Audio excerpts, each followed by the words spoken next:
Hi, iPhone lovers. Today I'm diving into a hot topic, original versus replacement iPhone screens.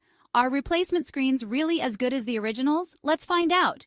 First up, let's talk quality. Original iPhone screens are built by Apple, with top-notch materials and precise engineering.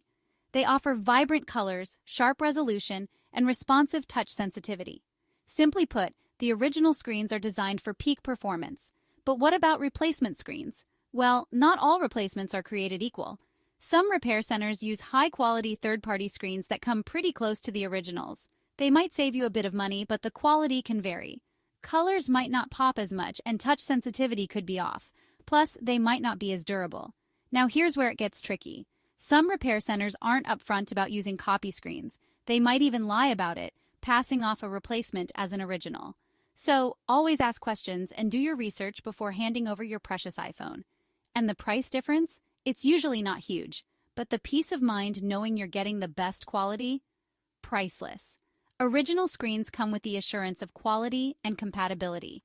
They fit perfectly, work seamlessly, and last longer. In conclusion, if you want the best performance and longevity for your iPhone, stick with original screens. But if you're on a budget, high-quality replacements can be a decent alternative. Just make sure you know what you're getting. Thanks for watching. If you found this video helpful, hit that like button and subscribe for more iPhone tips and tricks. See you in the next one.